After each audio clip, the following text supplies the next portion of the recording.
Assalamualaikum warahmatullahi wabarakatuh. Nama saya Firza Rahmania dari kelas 11 IPA 8 MA Husnul Tengah. Di sini saya akan melakukan percobaan sifat koloid, yaitu gerak Brown. Sebelum itu, saya akan menjelaskan terlebih dahulu apa itu koloid dan apa itu gerak Brown. Check it out. Definisi koloid. Koloid adalah suatu campuran zat heterogen dua fasa antara dua zat yang berukuran koloid.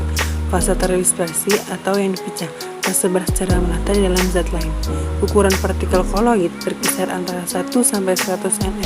Ukuran yang dimaksud dapat berupa diameter, panjang, lebar maupun tebal suatu partikel. Suatu koloid selalu mempunyai dua fase yang berbeda, mungkin berupa gas, cair, atau padat. Suatu koloid selalu mempunyai fase terdispersi dan fase pendispersi. Partikel koloid yang telah mengadopsi ion akan bermuatan listrik sesuai dengan muatan ion yang diserapnya. Muatan partikel ini dapat bermuatan positif atau negatif. Sifat koloid. Ada beberapa sifat koloid antara lain 1. Efek Tyndall, 2. Gerak Brown, 3. Muatan koloid, 4. Absorpsi, 5. Elektroforesis, 6. Koagulasi. Di sini kita hanya akan membahas sifat koloid, yaitu gerak Brown.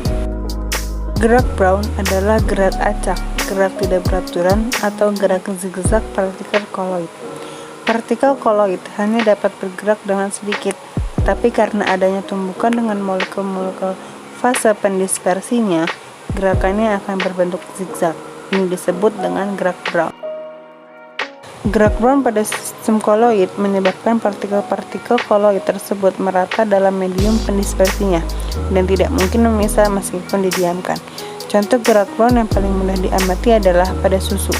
Apabila susu didiamkan untuk waktu beberapa lama, tidak akan didapati endap.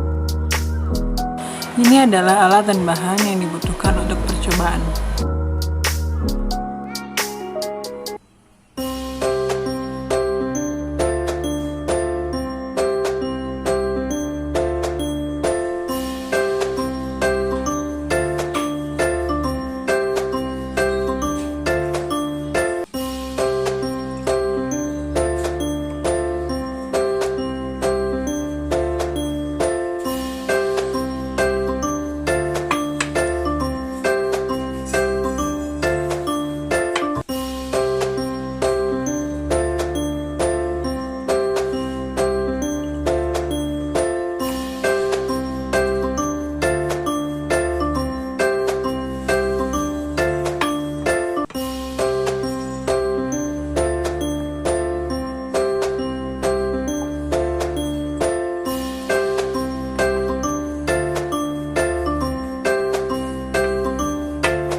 Pembahasan dengan sampel tinta.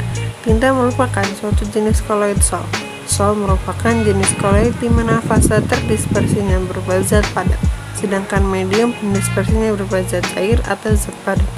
Jika medium pendispersinya zat padat, disebut sol padat. Gerak Brown terjadi akibat adanya tumbukan yang tidak seimbang antara partikel-partikel koloid dengan molekul-molekul fase pendispersinya. Sampel sirup. Jika kita campurkan air dengan sirup, maka sirup akan terdispersi atau bercampur dengan air secara homogen. Jika didiamkan, campuran itu tidak memisah dan juga tidak dapat dipisahkan dengan penyaringan biasa maupun penyaringan lembut.